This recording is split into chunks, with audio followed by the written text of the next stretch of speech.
नमस्कार, जोहार। मैं नेहा सिंह और आप देख रहे हैं न्यूज झारखंड। समय हो चला है झारखंड की खबरों को जानने का, उससे अपडेट होने का। उससे पहले अगर आप न्यूज झारखंड चैनल पर नए हैं तो चैनल को सब्सक्राइब करके बेल आइकन प्रेस कर लीजिए, जिससे खबरों का अपडेट आपको मिलता रहे। तो चलिए जानते हैं आज गुरुवार की सुबह से लेकर शाम तक की बड़ी खबरों को। झारखंड में धूमधाम और भाईचारे के साथ मनाई गई बकरीद।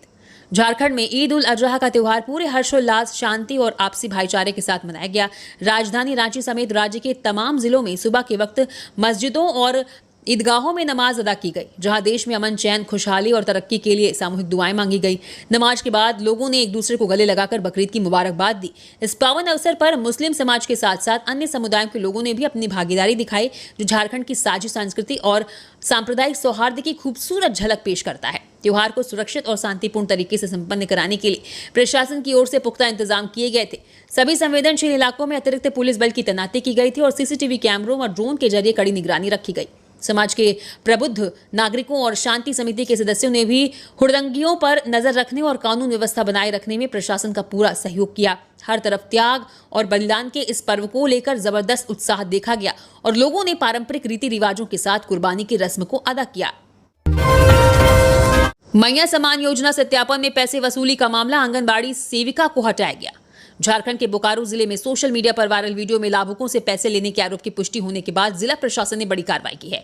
आंगनबाड़ी केंद्र चौफान उत्तरी की सेविका कुमारी सीमा को तत्काल प्रभाव से सेविका पद से चयन मुक्त कर दिया गया है। 22 मई को सोशल मीडिया पर एक वीडियो वायरल हुआ था, जिसमें आंगनबाड़ी केंद्र चौफान उत्तरी की सेविका कुमारी सीमा द्वारा झारखंड मुख्यमंत्री मैया सम्मान योजना के लाभुकों के भौतिक सत्यापन के दौरान रुपए लेने का आरोप लगाया गया था। मामले की गंभीरता को देखते हुए 2 सदस्यीय जांच समिति गठित की गई थी। जांच समिति द्वारा प्रस्तुत प्रतिवेदन में यह स्पष्ट पाया गया कि सेविका द्वारा लाभुकों से पैसे की वसूली की गई थी। जांच रिपोर्ट के आलोक में जिला प्रशासन ने कार्रवाई करते हुए आंगनबाड़ी सेविका कुमारी सीमा को तत्काल प्रभाव से चयन मुक्त करने का अनुमोदन प्रदान किया है। डीसी अजय नाथ झा ने स्पष्ट किया है कि सरकारी योजनाओं में किसी भी प्रकार की अनियमितता, भ्रष्टाचार अथवा लाभुकों के शोषण को किसी भी परिस्थिति में बर्दाश्त नहीं किया जाएगा।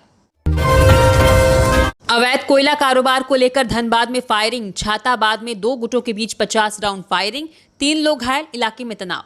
धनबाद के कतरास थाना क्षेत्र स्थित छाताबाद ग्राउंड के पास बुधवार देर रात करीब 1:25 पर अवैध कोयला कारोबार में वर्चस्व को लेकर 2 गुटों के बीच हिंसक झड़प हो गई। इस दौरान दोनों ओर से अंधाधुंध लगभग 50 राउंड फायरिंग की गई, जिससे पूरा इलाका दहल उठा। इस गोलीबारी की चपेट में आने से मोहम्मद तौसीफ और नीतीश कुमार यादव समेत 3 लोग गंभीर रूप से घायल हो गए, जिन्हें इलाज के लिए स्थानीय अस्पतालों में भर्ती कराया गया है। घटना की सूचना मिलते ही कतरास थाना पुलिस और डीएसपी ने मौके पर पहुंचकर जांच शुरू की। हालांकि तब तक आरोपी फरार हो चुके थे। फिलहाल स्थिति को नियंत्रण में रखने के लिए इलाके में अतिरिक्त पुलिस बल तैनात कर दिया गया है। इस विवाद की मुख्य वजह पास से स्थित एक आउटसोर्सिंग प्रोजेक्ट के पास लंबे समय से चल रहा अवैध कोयला खनन और उसका कारोबार है। यहाँ साइकिल और बाइक के जरिए चोरी का कोयला लाकर डंप किया जाता है और फिर ट्रकों के जरिए सप्लाई होती है, जिस पर कब्जे को लेकर 2 गुटों में लंबे समय से खूनी संघर्ष चल रहा है। पिछले साल मार्च में भी इसी वर्चस्व की लड़ाई में मनोज यादव नामक व्यक्ति की हत्या कर दी गई थी, जिसके आरोप में विकास बजरंगी को जेल भेजा गया था। इस ताजा गोलीबारी की घटना ने एक बार फिर धनबाद में कानून व्यवस्था पर गंभीर सवाल खड़े कर दिए हैं और स्थानीय लोगों में दहशत का माहौल है। स्वास्थ्य मंत्री डॉक्टर इरफान अंसारी ने मधुपुर में ईद उल अजहा की नमाज अदा की। ईद उल अजहा बकरीद के पर आज गुरुवार को खलासी मोहल्ला स्थित मदीना ईदगाह में स्वास्थ्य मंत्री और जामताड़ा विधायक डॉक्टर इरफान अंसारी ने नमाज अदा की। नमाज के बाद मंत्री ने लोगों से गले मिलकर बकरीद की मुबारकबाद दी और देश प्रदेश में शांति और सद्भाव की दुआ दी। डॉक्टर इरफान अंसारी ने अपने संबोधन में कहा, बकरीद खुशियों और त्याग का त्योहार है। सभी लोग मिलजुल कर इसे मनाएं, खाएं, खिलाएं और खुशियां बांटें।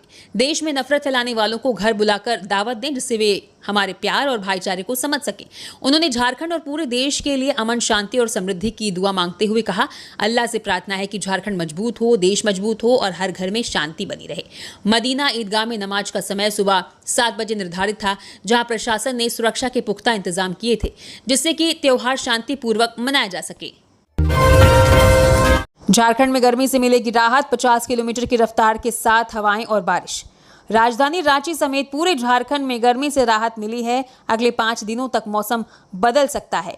मौसम केंद्र रांची के अनुसार रांची, खूंटी, गुमला, लोहरदगा, पूर्वी सिंहभूम, पश्चिमी सिंहभूम, सरायकेला खरसावा, बोकारो और रामगढ़ में हल्की से मध्यम बारिश हो सकती है। दोपहर से ही कई जिलों में बादल छाए हुए हैं और इन इलाकों में गरज के साथ तेज हवा चलने की भी संभावना है। बारिश से लोगों को गर्मी और उमस से राहत मिल सकती है। इसके अलावा धनबाद, गिरिडीह, कोडरमा, हजारीबाग और बोकारो में तेज आंधी तूफान आने की संभावना है। यहाँ 40 से 60 किलोमीटर प्रति घंटे की रफ्तार से तेज हवाएं चल सकती है। मौसम केंद्र रांची के अनुसार बुधवार को राज्य में सबसे ज्यादा तापमान डाल्टनगंज में 43.8 डिग्री सेल्सियस दर्ज किया गया। पलामू प्रमंडल में तेज गर्मी और उमस से लोग परेशान रहे। वहीं रांची में अधिकतम तापमान 37 डिग्री और न्यूनतम तापमान 25.9 डिग्री सेल्सियस रहा। जमशेदपुर में 36.8 डिग्री, बोकारो में 36.2 डिग्री, चाईबासा में 38.4 डिग्री, गुमला में 40.3 डिग्री और लोहरदगा में 39.9 डिग्री तापमान दर्ज किया गया। गढ़वा में जंगल से मिला नरकंकाल। बारात में विवाद के बाद लापता था युवक, कपड़े और बेल्ट से हुई पहचान। गढ़वा जिले के लामी घुटरा जंगल में आज गुरुवार सुबह उस समय सनसनी फैल गई जब तेंदू पत्ता तोड़ने गए ग्रामीणों ने जंगल में क्षत विक्षत अवस्था में एक नरकंकाल देखा। कंकाल के आसपास कपड़े, बेल्ट और टूटे हुए मोबाइल के टुकड़े मिलने के बाद पूरे इलाके में हड़कंप मच गया। मामला चिनिया थाना क्षेत्र अंतर्गत मसरा गांव का है। मृतक की पहचान मसरा गांव निवासी जय मंगल सिंह के रूप में हुई है। बताया जा रहा है कि 13 मई को गांव में आई बारात के दौरान उसका गांव के ही सुदामा सिंह के साथ विवाद हुआ था, जिसके बाद से वो लापता था। परिजनों ने कपड़े, बेल्ट और मोबाइल के आधार पर शव की पहचान की। मृतक के पिता सुकन सिंह ने बताया कि उन्हें लगा था कि उनका बेटा किसी काम से बाहर चला गया होगा, इसलिए उन्होंने थाने में गुमशुदगी की रिपोर्ट दर्ज नहीं कराई थी। घटना की सूचना मिलते ही चिनिया थाना प्रभारी बीकू कुमार रजक पुलिस बल के साथ मौके पर पहुंचे और इलाके की घेराबंदी कर जांच शुरू की। जामताड़ा के मिहिजाम हाईवे पर पलटी अनियंत्रित कार, एयरबैग ने बचाई 7 लोगों की जान। जामताड़ा जिले के मिहिजाम थाना क्षेत्र अंतर्गत हाईवे 419 पर गुरुवार तड़के एक सड़क हादसा हो गया। बोदमा पोल फैक्ट्री के पास तीखे मोड़ पर तेज रफ्तार से आ रही बिहार नंबर की कार अनियंत्रित होकर सड़क पर पलट गई। हादसे के बाद मौके पर अफरा तफरी का माहौल बन गया। प्रत्यक्षदर्शियों के अनुसार कार में कुल 7 लोग सवार थे। दुर्घटना के दौरान कार के एयरबैग समय पर खुल गए, जिससे बड़ा हादसा टल गया। कार पलटने से सभी यात्रियों के हल्की चोटें आई हैं। हालांकि किसी के गंभीर रूप से घायल होने की सूचना नहीं है। सभी की स्थिति सामान्य बताई जा रही है। जानकारी के मुताबिक कार में सवार लोग मार्गो मुंडा से कोलकाता जा रहे थे। इसी दौरान बोदमा पोल फैक्ट्री के पास चालक वाहन से नियंत्रण खो बैठा। दुर्घटना इतनी जोरदार थी कि बिहार की सफेद कार सड़क पर पलट गई और उसका अगला हिस्सा बुरी तरह क्षतिग्रस्त हो गया। घटना की सूचना मिलते ही मिहिजाम थाना पुलिस मौके पर पहुंची और सभी घायलों को नजदीकी अस्पताल भेजा गया, जहां उनका प्राथमिक उपचार किया गया। पुलिस ने दुर्घटनाग्रस्त वाहन को कब्जे में लेकर मामले की जांच शुरू कर दी है। साथ ही हाईवे पर यातायात को सामान्य कर दिया गया है। पुलिस ने वाहन चालकों से हाईवे के तीखे मोड़ों पर सावधानी बरतने और नियंत्रित गति में वाहन चलाने की अपील की है, ताकि इस तरह की घटनाओं से बचा जा सके। PLFI सुप्रीमो अमृत होरो गिरफ्तार, 10 लाख का था इनाम। रांची पुलिस ने प्रतिबंधित उग्रवादी संगठन people's liberation front of India यानी PLFI के शीर्ष कमांडर अमृत होरो को लापुंग क्षेत्र से गिरफ्तार किया है। 10 लाख का इनामी अमृत वर्तमान में PLFI को लीड कर रहा था। रांची पुलिस के वरीय अधिकारियों ने अमृत की गिरफ्तारी की पुष्टि की है। झारखंड में नक्सलियों के खिलाफ जबरदस्त कार्रवाई करने के बाद अब पुलिस ने स्प्लिंटर ग्रुप के खिलाफ भी कार्रवाई शुरू कर दी है। रांची SSP राकेश रंजन के नेतृत्व में उग्रवादी संगठन PLFI सुप्रीमो अमृत को भी गिरफ्तार कर लिया गया है। राज्य सरकार ने अमृत पर 10 लाख रुपए का इनाम घोषित किया था। जामताड़ा में फर्जी बैंक अधिकारी बनकर ठगी करने वाले 2 आरोपियों को 3-3 साल की सजा। फर्जी बैंक अधिकारी बनकर लोगों से लाखों रुपए की ठगी करने के मामले में जामताड़ा कोर्ट ने 2 आरोपियों को 3-3 साल की सजा सुनाई है। इसके साथ ही दोनों पर 40-40 हजार रुपए का जुर्माना भी लगाया गया है। यदि दोषी जुर्माने की राशि जमा नहीं करते तो उन्हें 6 महीने का अतिरिक्त कारावास भुगतना पड़ेगा। जिला जज प्रथम अजय कुमार विश्वास की अदालत ने यह फैसला सुनाया है। कोर्ट ने दोनों पक्षों की दलीलें और सबूतों को देखने के बाद धनबाद जिले के टुंडी निवासी नितेश कुमार मंडल और देवघर जिले के कारो निवासी सुनील मंडल को IT एक्ट की धारा 66C और 66D के तहत सजा सुनाया। ये मामला साल 2018 का है। पुलिस को एक गुप्त सूचना मिली थी कि कर्माटांड थाना क्षेत्र के शामुक पोखर गांव में एक शातिर लोग मोबाइल के जरिए फर्जी बैंक अधिकारी बनकर आम लोगों से साइबर ठगी कर रहे हैं। इसी सूचना के आधार पर पुलिस ने त्वरित कार्रवाई करते हुए शामुक पोखर गांव में छापेमारी की और मौके से नितेश कुमार मंडल तथा सुनील मंडल को गिरफ्तार किया था। झारखंड में पहली बार IPL मॉडल पर T20 प्रीमियर लीग का आयोजन। 10 जून से रांची में मुकाबले, 30 मई को खिलाड़ियों की नीलामी होगी। झारखंड T20 प्रीमियर लीग का आयोजन इंडियन प्रीमियर लीग की तर्ज पर होने जा रहा है, जिसकी शुरुआत आगामी 10 जून से होगी। झारखंड स्टेट क्रिकेट एसोसिएशन द्वारा आयोजित की जाने वाली ये लीग राज्य के युवा और स्थानीय खिलाड़ियों के लिए एक बड़ा मंच साबित होगी। इस टूर्नामेंट में विभिन्न जिलों की टीमें हिस्सा लेंगी, जिससे जमीनी स्तर के क्रिकेटर्स को अपनी प्रतिभा दिखाने और बड़े मंचों पर अपनी जगह बनाने का सुनहरा मौका मिलेगा। इस प्रीमियर लीग के सभी मैच अंतर्राष्ट्रीय स्तर की सुविधाओं वाले स्टेडियम में खेले जाएंगे, जिससे खिलाड़ियों को पेशेवर क्रिकेट का अनुभव मिल सके। आईपीएल के प्रारूप की तरह ही इसमें भी चौके छक्कों की बरसात और रोमांचक मुकाबला देखने को मिलेगा। इस लीग का मुख्य उद्देश्य झारखंड में क्रिकेट की संस्कृति को बढ़ावा देना और एमएस धोनी व ईशान किशन जैसे अंतर्राष्ट्रीय स्तर के और भी नए सितारे देश को देना है। रांची में भाईचारे के साथ मनाई गई बकरीद। लोगों ने मस्जिदों ईदगाहों में एक साथ पढ़ी नमाज, अमन चैन और खुशहाली की मांग की दुआ। आज पूरे देश के साथ राजधानी रांची में भी ईद उल अजहा यानी बकरीद का त्योहार धार्मिक श्रद्धा, उत्साह और भाईचारे के माहौल में मनाया गया। सुबह से ही शहर के विभिन्न मस्जिदों और ईदगाहों में नमाजियों की भीड़ उमड़ पड़ी। लोगों ने नए कपड़े पहनकर ईदगाहों और मस्जिदों में पहुंचकर विशेष नमाज अदा की। नमाज के बाद लोगों ने एक दूसरे को गले लगाकर बकरीद की मुबारकबाद दी और देश दुनिया में अमन, शांति, खुशहाली की दुआ मांगी। राजधानी के मेन रोड स्थित जामा मस्जिद, हिंदपीढ़ी, डोरंडा, कांके, बरियातू, नामकुम, हरमू रोड और कडरू समेत कई इलाकों की मस्जिदों में सुबह से ही नमाजियों का पहुंचना शुरू हो गया था। ईदगाहों के बाहर भी लोगों की भारी भीड़ देखने को मिली। नमाज के दौरान इमामों ने कुर्बानी के महत्व, त्याग, इंसानियत और भाईचारे का संदेश दिया। उन्होंने कहा कि बकरीद केवल कुर्बानी का पर्व नहीं, बल्कि जरूरतमंदों की मदद और समाज में प्रेम व सद्भाव बनाए रखने का भी संदेश देता है। जामताड़ा में दर्दनाक सड़क हादसा। चौकीदार के बेटे की मौत के बाद आक्रोशित लोगों ने किया सड़क जाम। जामताड़ा दुमका रोड स्थित बिजली ऑफिस के समीप पेट्रोल पंप के पास गुरुवार दोपहर एक भीषण सड़क हादसे में 18 वर्षीय युवक की दर्दनाक मौत हो गई। इसके साथ ही 2 लोग घायल भी बताए जा रहे हैं। वहीं मृतक की पहचान स्थानीय चौकीदार के पुत्र रोनित राय के रूप में हुई है, जो जामताड़ा थाना क्षेत्र के तिलाबाद गांव का रहने वाला है।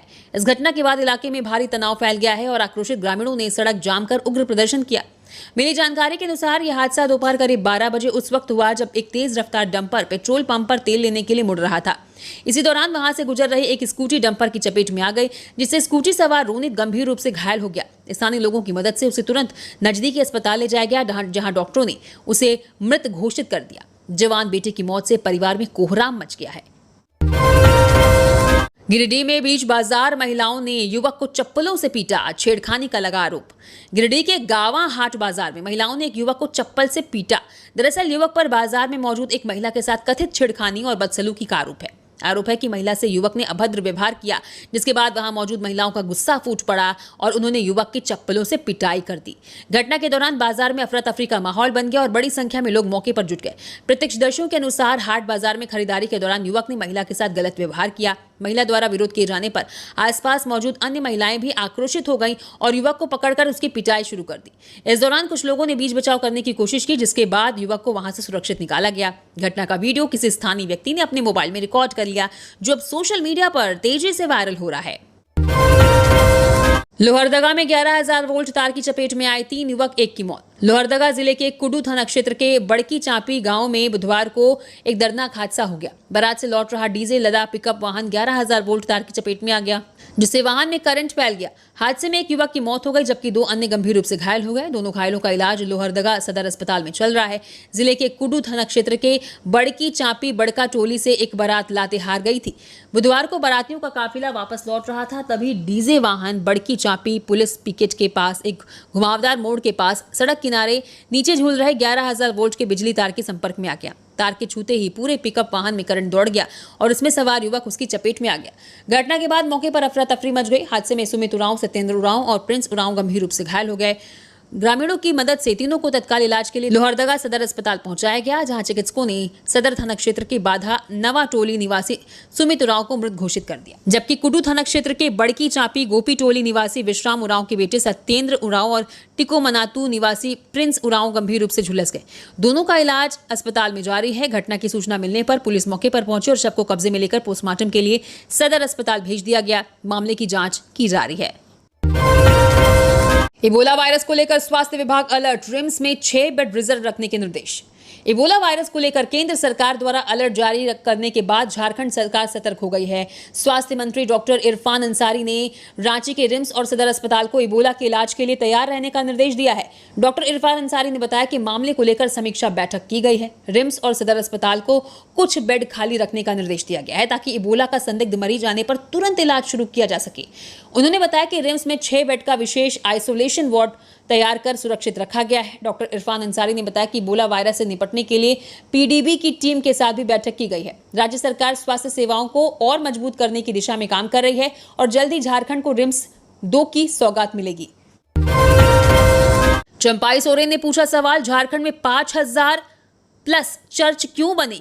क्या वहां मरांगबुरु या सिंगबोंगा की पूजा होती है? पूर्व मुख्यमंत्री चंपाई सोरेन ने कहा कि झारखंड में 5000 से अधिक चर्च क्यों बनाए गए हैं और क्या वहां मरांगबुरु या सिंगबोंगा की पूजा होती है। उन्होंने आज अपने सोशल मीडिया हैंडल पर ये पोस्ट लिखते हुए सवाल उठाए हैं। उन्होंने पूछा कि जब आदिवासी प्रकृति पूजक हैं तो झारखंड में 5000 से ज्यादा चर्च क्यों बनाए गए हैं? क्या वहां मरांगबुरु या सिंगबोंगा की पूजा होती है? गौरतलब है कि पूर्व मुख्यमंत्री चंपाई सोरेन लगातार डीलिस्टिंग की मांग करते आ रहे हैं। इस बीच उनके इस पोस्ट ने राजनीतिक बहस को और तेज कर दिया है। एक और भाजपा लगातार ये कह रही है कि सरना और सनातन एक है, वही कांग्रेस इसका विरोध करते हुए कह रही है कि सरना और सनातन एक नहीं है। पाकुड़ में एक ही रात 5 दुकानों में चोरी, थाना के सामने से उड़ा लिए सामान, बर्तन, दुकान से हजारों की चोरी, होटल भी बना निशाना। पाकुड़ थाना क्षेत्र में बुधवार देर रात चोरों ने सुरक्षा व्यवस्था को धता बताते हुए थाना से कुछ ही दूरी पर स्थित 5 दुकानों को अपना निशाना बनाया। गुरुवार सुबह जब दुकानदार अपनी दुकानें खोलने पहुंचे तब इस बड़ी वारदात का खुलासा हुआ। चोरों ने रथ मेला मैदान के समीप स्थित शैलेंद्र साव की बर्तन दुकान से करीब 30 से 40 हजार रुपए के बर्तन पार कर दिए, जबकि शत्रुघ्न साव की दुकान में चोरी का प्रयास विफल रहा। इसके अलावा चोरों ने पास के शंकर होटल से 8000 रुपए नगद व बर्तन उड़ाए और हाटपड़ा दैनिक हाट में गोपाल शाह समेत एक अन्य परचून दुकान का ताला तोड़कर चोरी की कोशिश की। इस घटना के बाद स्थानीय दुकानदारों और लोगों में पुलिस प्रशासन के खिलाफ भारी आक्रोश है।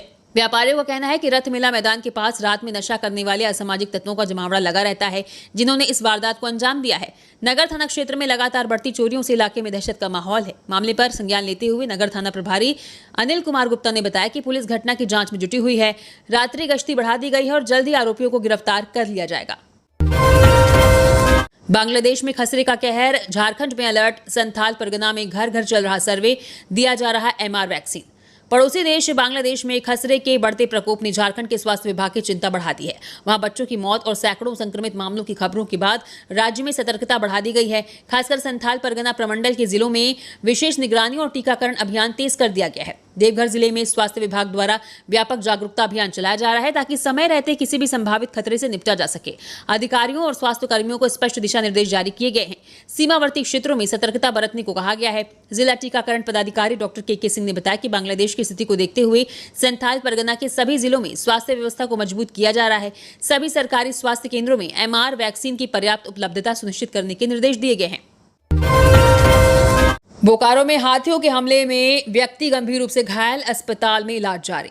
झारखंड के बोकारो जिले के गोमिया प्रखंड अंतर्गत कुसुमडीह क्षेत्र में बीती रात 3 हाथियों के झुंड ने एक 40 वर्षीय व्यक्ति कार्तिक बेसरा पर हमला कर दिया, जिससे वो गंभीर रूप से घायल हो गया। कार्तिक अपनी पत्नी के साथ गोला प्रखंड स्थित एक रिश्तेदार के घर गया था, जहां किसी बात को लेकर हुई कहासुनी के बाद वो रात में ही पैदल अपने घर केरी के लिए निकल पड़ा।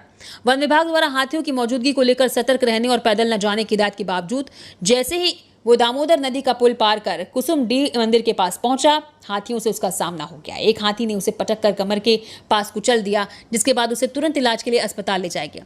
वर्तमान में घायल कार्तिक बेसरा का इलाज रामगढ़ के एक निजी अस्पताल में जारी है। घटना की जानकारी मिलने पर राज्य के मंत्री योगेंद्र प्रसाद ने अस्पताल प्रबंधन को घायल के बेहतर और समुचित इलाज की व्यवस्था सुनिश्चित करने के कड़े निर्देश दिए हैं। इसके साथ ही उन्होंने स्थानीय ग्रामीणों और क्षेत्र के लोगों से अपील की है कि वे हाथियों की गतिविधियों को देखते हुए पूरी तरह सतर्क रहें और किसी भी अप्रिय घटना से बचने के लिए वन विभाग द्वारा जारी निर्देशों का कड़ाई से पालन करें। रामगढ़ में शराब दुकान का शटर तोड़कर चोरी, सीसीटीवी में कैद हुए नकाबपोश 1 घंटे तक दुकान में रहे, शराब नकदी गायब। रामगढ़ थाना क्षेत्र के बिजुलिया स्थित एक शराब दुकान में चोरी की बड़ी घटना सामने आई है। बीती रात करीब 4 बजे अज्ञात चोरों ने दुकान का शटर तोड़कर वारदात को अंजाम दिया। चोर दुकान से लगभग 1,80,000 रुपए नगद और महंगी शराब लेकर फरार हो गए। सुबह स्थानीय लोगों ने दुकान का शटर थोड़ा खुला देखा तो इसकी सूचना तुरंत दुकान मालिक को दी। इसके बाद मालिक और कर्मचारी मौके पर पहुंचे और चोरी की पुष्टि हुई। घटना के बाद इलाके में सनसनी फैल गई और आसपास के लोगों की भीड़ जुट गई। घटना की सूचना मिलते ही रामगढ़ थाना प्रभारी नवीन प्रकाश पांडे मौके पर पहुंचे और जांच शुरू की। पुलिस ने दुकान में लगे सीसीटीवी फुटेज को खंगालना शुरू किया है। फुटेज में साफ दिखाई दे रहा है कि नकाबपोश चोरों ने पहले शटर तोड़ा और फिर अंदर घुसकर आराम से चोरी की। जानकारी के अनुसार चोर करीब 1 घंटे तक दुकान के अंदर रहे। इस दौरान नकदी व महंगी शराब समेटते रहे। बताया जा रहा है कि चोर एक 4 पहिया वाहन से आए थे, जिससे वे सामान लेकर फरार हो गए। कर्मचारी धर्मेंद्र कुमार के अनुसार प्रारंभिक जांच में करीब 1,80,000 रुपए नगद चोरी की पुष्टि हुई है, जबकि शराब के नुकसान का आकलन अभी बाकी है। यह घटना शहर के बीचों बीच एक बैंक और 3 ATM के सामने हुई, जिससे सुरक्षा व्यवस्था पर गंभीर सवाल खड़े कर दिए हैं। थाना प्रभारी ने बताया कि मामले की जांच तेज की जा रही है। सीसीटीवी फुटेज के आधार पर चोरों की पहचान करने का प्रयास किया जा रहा है। पुलिस ने जल्द ही आरोपियों की गिरफ्तारी का भरोसा दिलाया है। 108 एम्बुलेंस सेवा में गड़बड़ी पर सरकार ने की कार्रवाई, सम्मान फाउंडेशन को हटाया। झारखंड सरकार के स्वास्थ्य विभाग ने राज्य में 108 एम्बुलेंस सेवा संचालित करने वाली संस्था सम्मान फाउंडेशन का करार तत्काल प्रभाव से रद्द कर दिया है। विभाग द्वारा कराई गई जांच में संस्था पर कई गंभीर अनियमितताएं पाई गई, जिनमें कर्मचारियों को सरकार द्वारा तय मानदेय न देना, EPF और ESI जैसी बुनियादी सुविधाएं न देना और 17 अप्रैल 2026 तक एम्बुलेंस वाहनों का इंश्योरेंस न कराना शामिल है। इन लापरवाहियों और कर्मचारियों को समय पर वेतन न मिलने के कारण एम्बुलेंस सेवाएं बुरी तरह प्रभावित हो रही थी, जिससे आम जनता को काफी परेशानियों का सामना करना पड़ रहा था। संस्था द्वारा दिए गए स्पष्टीकरण को असंतोषजनक पाते हुए सरकार ने अनुबंध की शर्तों और मोटर वाहन अधिनियम के उल्लंघन के तहत ये कड़ी कार्रवाई की है। हालांकि मरीजों की सहूलियत और आपातकालीन सेवाओं को ध्यान में रखते हुए सरकार ने यह साफ किया कि जब तक किसी नए सेवा प्रदाता का चयन नहीं हो जाता, तब तक सम्मान फाउंडेशन को ही 108 एम्बुलेंस सेवा का संचालन जारी रखना होगा, ताकि स्वास्थ्य सेवाओं में कोई रुकावट न आए। बाबूलाल मरांडी पर FIR दर्ज कराएं मंत्री इरफान, इसी बहाने खुलेगी एम्बुलेंस घोटाले की फाइल। भाजपा झारखंड में स्वास्थ्य मंत्री इरफान अंसारी और नेता प्रतिपक्ष बाबूलाल मरांडी के बीच एम्बुलेंस घोटाले को लेकर सियासी बयानबाजी तेज हो गई है। भाजपा प्रदेश प्रवक्ता अजय शाह ने मंत्री इरफान अंसारी की FIR दर्ज कराने की धमकी पर तंज कसते हुए कहा कि अगर मंत्री में हिम्मत है तो वे तुरंत बाबूलाल मरांडी पर केस दर्ज कराएं। भाजपा का मानना है कि इस FIR के बहाने एम्बुलेंस घोटाले की फाइल खुलेगी और ED जैसी केंद्रीय एजेंसियों को जांच का मौका मिलेगा, जिससे जनता के सामने सेवा के नाम पर हुई गड़बड़ियों और असली खातों का सच सामने आ सकेगा। ये पूरा विवाद तब शुरू हुआ जब बाबूलाल मरांडी ने महालेखाकार की ऑडिट रिपोर्ट का हवाला देते हुए स्वास्थ्य विभाग में एम्बुलेंस, दवा और नियुक्तियों में करोड़ों रुपए के घोटाले का आरोप लगाया और मुख्यमंत्री से CBI जांच की मांग की। इसके जवाब में स्वास्थ्य मंत्री इरफान अंसारी ने इन आरोपों को पूरी तरह बेबुनियाद बताते हुए चुनौती दी थी कि यदि मरांडी 1 हफ्ते में सबूत नहीं देते हैं तो उनके खिलाफ मानहानि का मुकदमा दर्ज कर उन्हें जेल भेजा जाएगा। फिलहाल भाजपा इस चुनौती को अपने लिए एक अवसर के रूप में देख रही है, ताकि मामले की निष्पक्ष कानूनी जांच शुरू हो सके। आरोपों पर स्वास्थ्य मंत्री ने बिंदुवार दिया जवाब। फर्जीवाड़ा के हेड मास्टर हैं बाबूलाल, 1 हफ्ते में बेकार 251 एम्बुलेंस दिखाएं, नहीं तो केस। इरफान अंसारी। झारखंड के स्वास्थ्य मंत्री डॉक्टर इरफान अंसारी ने नेता प्रतिपक्ष बाबूलाल मरांडी द्वारा स्वास्थ्य विभाग पर लगाए गए घोटालों के आरोपों को सिरे से खारिज करते हुए उन्हें फर्जीवाड़े का हेड मास्टर बताया है। नामकुम में एक प्रेस वार्ता के दौरान मंत्री ने मरांडी को चुनौती दी कि वे 1 सप्ताह के भीतर बेकार पड़ी 251 एम्बुलेंसों का प्रमाण दें, अन्यथा उनके खिलाफ FIR दर्ज कराई जाएगी। उन्होंने स्पष्ट किया कि साल 2022 से 23 में खरीदी गई सभी 206 एम्बुलेंस पूरी तरह संचालित है। साथ ही वेयरहाउस में दवाओं के एक्सपायर होने के मामले पर सफाई देते हुए उन्होंने कहा कि ये कुल खरीद का 1% से भी कम है और ये दवाएं लैब जांच या ड्रग कंट्रोलर द्वारा अस्वीकृत होने के कारण रोकी गई थी।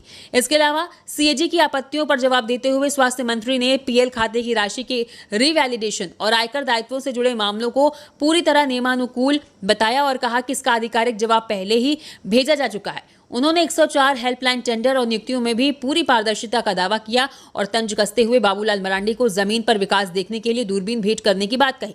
दूसरी तरफ भाजपा के प्रदेश प्रवक्ता अजय शाह ने इस पलटवार को गीदड़ भभकी करार देते हुए कहा कि भाजपा ऐसी धमकियों से नहीं डरती और स्वास्थ्य मंत्री को CAG रिपोर्ट में दवाओं के सड़ने पर सीधा जवाब देना चाहिए। झारखंड में कृषि क्रांति, उच्च पैदावार वाली 30 नई फसलों को मंजूरी, जलवायु परिवर्तन का नहीं होगा असर।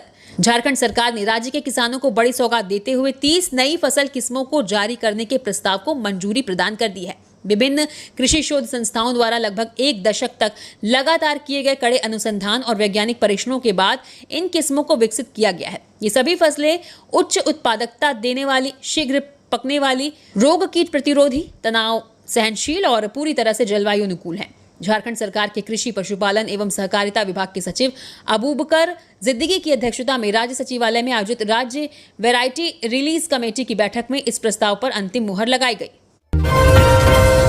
लातेहार में ग्रामीणों ने रोका कोयला हाईवा परिचालन, समझौते के उल्लंघन का आरोप, सड़क और स्वास्थ्य पर संकट, 200 ट्रक रुके। लातेहार जिले के नवादा गांव में डीवीसी की तुबेत कोल माइन से कोयला परिवहन के खिलाफ ग्रामीणों ने बुधवार सुबह जोरदार विरोध प्रदर्शन किया। ग्रामीणों ने सुबह 7 बजे से ही सड़क जाम कर दी, जिससे खदान से निकलने वाले 200 से अधिक भारी हाईवा वाहनों के पहिए थम गए और सड़क पर गाड़ियों की लंबी कतार लग गई। ग्रामीणों का आरोप है कि डीवीसी प्रबंधन ने पहले ही वार्ताओं में नवादा रोड से कोयला ढुलाई नहीं करने की सहमति जताई थी, लेकिन अब वे मनमानी ढंग से इस समझौते का उल्लंघन कर रहे हैं। प्रशासन की ओर से अब तक कोई ठोस हस्तक्षेप न होने के कारण इलाके में तनाव की स्थिति बनी हुई है। इस भारी वाहन परिचालन के कारण स्थानीय सड़क पूरी तरह जर्जर हो चुकी है, जिससे आए दिन दुर्घटनाओं की आशंका बनी रहती है। इसके अलावा कोयला लदे ट्रकों से उड़ने वाली धूल के कारण स्थानीय लोगों, विशेषकर बच्चों और बुजुर्गों को सांस और अन्य स्वास्थ्य संबंधी गंभीर समस्याओं का सामना करना पड़ रहा है। ग्रामीण चंदन कुमार जायसवाल और जयप्रकाश भगत ने साफ किया कि डीवीसी प्रबंधन से अब तक केवल खोखले आश्वासन ही मिले हैं और जब तक इस मार्ग से हाईवा का परिचालन पूरी तरह बंद नहीं होता, तब तक वे अपना आंदोलन खत्म नहीं करेंगे। इसी तरह और भी खबरों से अपडेट रहने के लिए न्यूज झारखंड चैनल को सब्सक्राइब करें। धन्यवाद।